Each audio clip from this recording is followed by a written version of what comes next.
Dear student, मैं अखिलेश कुमार। आपका जो पिछला टॉपिक था कॉलम क्रोमेटोग्राफी, उसको और थोड़ा सा आगे डिटेल में देखते हैं। एक्सपेरिमेंटल पार्ट उसमें भी देखना है हमको, जो मुख्य रूप से इस डायग्राम से क्लियर हो जाएगा आपका।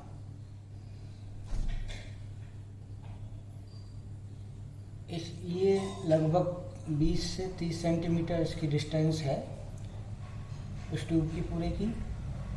सॉल्वेंट सबसे ऊपर डालते हैं हम और 2 से 3 सेंटीमीटर इसकी लेयर रखते हैं, और बीच में आपके एडजॉर्बेंट है जहाँ जो एब्जॉर्ब करेगा इसको, और ग्लास वूल प्लग से इसको आप यहाँ से कवर कर देंगे इस पर, और नीचे रबर कॉक लगा देंगे। ये एपरेटस किसका है? कॉलम क्रोमेटोग्राफी का। इसका जो विधि है जिसको आप देखते हैं किस तरह से इसका एक्सपेरिमेंट को करते हैं या अपन लैब में यूज करते हैं। स्तंभ या कॉलम क्रोमेटोग्राफी के निच्छालन के लिए स्तंभ में ऊपर से विलायक डाला जाता है। यहाँ से जो सॉल्वेंट लिखा हुआ है यहाँ से क्या डालेंगे? विलायक। जब विलायक अवशोषित मिश्रण अवयवों के संपर्क में आता है तो विशोषण की प्रक्रिया आरंभ हो जाती है, जिसके परिणाम स्वरूप वह अवयव जिनकी बंधुता स्थिर प्रावस्था के लिए न्यूनतम होती है सबसे पहले विशोषित होकर विलायक के साथ बाहर निकल जाएगा। यहाँ से ये जो आपके लगा हुआ है रबर प्लग कॉक, यहाँ से आप इसको निकल जाता है, तथा सबसे प्रबल बंधों से अधिशोषित अवयव सबसे अंत में विशोषित होकर अंत में निच्छालित होते हैं। जितना ज़्यादा उनमें प्रबल बंध होंगे उतने ही वो क्या होंगे? बाद में ही उसके निकलते हैं। इस विधि कॉलम जो क्रोमेटोग्राफी है, इसमें क्या कॉलम अलग अलग कॉलम बने और इनको लगातार इस प्रोसेस को आप फॉलो करते हैं तो आपके जो मिश्रण है उसमें से अलग अलग अवयवों को अपन क्या कर सकते हैं? सेपरेट कर लेते हैं।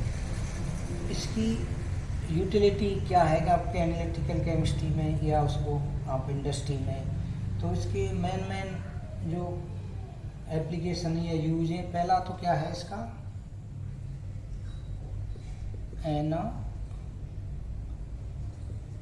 Analytical use. दूसरा separation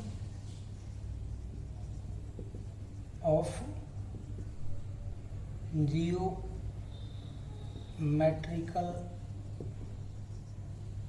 isomer.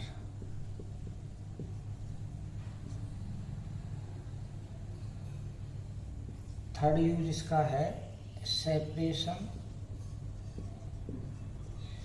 Of डायस्टीरोमर्स।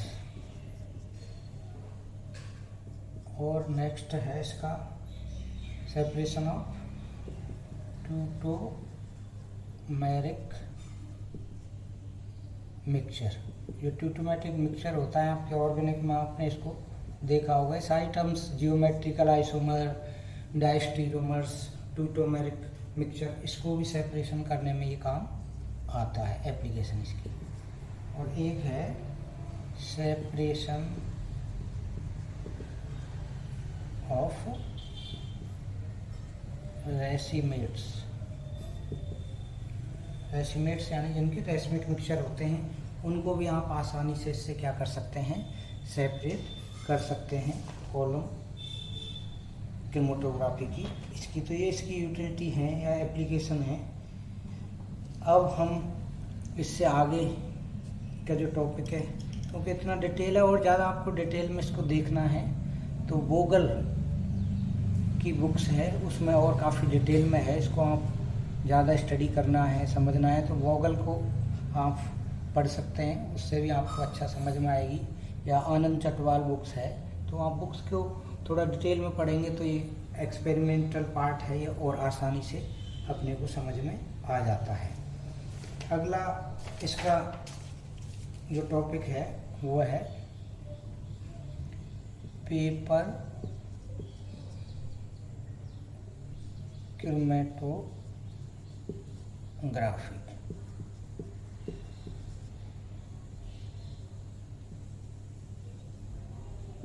Paper chromatography. Paper chromatography का उपयोग जल में विलय कार्बनिक तथा अकार्बनिक यौगिकों या अत्यधिक ध्रुवीय यौगिकों के पृथक्करण के लिए किया जाता है। उदाहरण के लिए एमिनो अम्ल, जो एग्जाम्पल भाई इनके लिए इसका एक तो एमिनो एसिड्स हैं, शुगर शर्करा, वह जल में वाटर में जो डिजोल्व होते हैं या विलय, यानी एमिनो अम्ल शर्करा एवं जल में विलय धनायन व ऋणायन के मिश्रण, धनायन व ऋणायनों के मिश्रण इस विधि द्वारा पृथक किए जा सकते हैं। वास्तव में यहाँ पर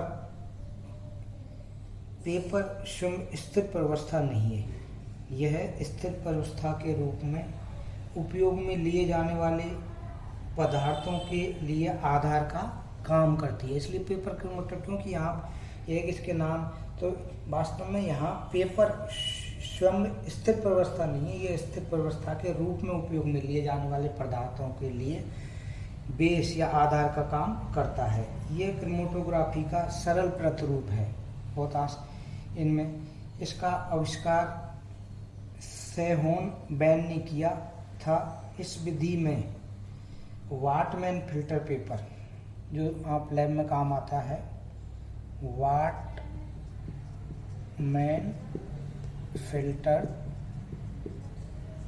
पेपर, वाटमैन फिल्टर पेपर 4, 10 इस तरह से अलग अलग नंबर के होते हैं। उसकी जो सॉल्वेंट और मिक्सचर होता है उसको किसको वो रोक सकते हैं उसके आधार पर उनका नंबरिंग होती है। तो इस विधि में वाटमैन फिल्टर पेपर पर विलायक को बहाकर अज्ञात पदार्थों का विश्लेषण किया जाता है। इन पदार्थों का पृथक्करण इनके डिफरेंशियल माइग्रेशन के कारण प्रभावी होता है। पृथक किए जाने वाले अणु को वाटमैन पेपर पर लगाया जाता है। इस पेपर को एक वेसल में रखा जाता है जिसमें उपयुक्त विलायक होता है। विलायक पेपर के द्वारा अवशोषित होता है। अत्यधिक घुलनशील पदार्थ विलायक के साथ तेजी से प्रवाहित होते हैं। अन्य पदार्थ घुलनशीलता के आधार पर मंद गति से प्रवाहित होते हैं। साथ ही विलायक का चयन भी पदार्थ के माइग्रेशन या प्रवासन की दर को निर्धारित करता है। पेपर क्रोमैटोग्राफी द्वारा एमिनो अम्ल, न्यूक्लियोटाइड व अन्य कम अणु भार वाले उपापचयी पदार्थों का पृथक्करण किया जाता है। किसी विलय द्वारा तय की गई दूरी RF वैल्यू के रूप में प्रदर्शित की जाती है। यानी आप जब RF वैल्यू को देखेंगे तो इसका मेन क्या है कि RF वैल्यू अलग अलग उसकी सॉल्वेंट में अलग अलग काम करती है। तो RF वैल्यू के आधार पर RF वैल्यू होती क्या है? RF वैल्यू विलय द्वारा तय की गई दूरी अपॉन विलायक द्वारा तय की गई दूरी। RF वैल्यू अलग अलग सॉल्वेंट और सॉल्यूट के आधार पर अलग अलग होती है इनकी। तो इस आधार पर आप इसको क्या कर सकते हैं, निर्धारित कर सकते हैं RF वैल्यू। पेपर क्रोमैटोग्राफी की जो टेक्निक है जो वो उसके आधार पर इसको अपन और एक्सप्लेन करेंगे, पर पहले थोड़ा सा इसका पेपर क्रोमेटोग्राफी का डायग्राम जो बेसिक है कि भाई क्या है इसका मेन। तो आपको जो सामने दिखाई एपरेटस है, एक कांच का होता है पूरा, ऊपर से ग्लास हुक यहाँ पे आपके लगा हुआ है। पोजीशन ऑफ स्पॉट्स की यहाँ पर है, जो भी आपका है। सॉल्वेंट आपकी ये है, ये ग्लास वेट लगा हुआ है। मिक्सचर और सॉल्वेंट में जो इसकी RF वैल्यू है उसके आधार पर ये डिसाइड होता है कि कौन सा पदार्थ पहले आपके सेपरेट होगा। पेपर क्रोमेटोग्राफी को आप जब टेक्निक्स को देखते हैं तो 1 डायमेंशनल या 2 डायमेंशनल के आधार पर भी आसानी से अपन इसको समझ सकते हैं। इसको और डिटेल में हम अगले उसमें जो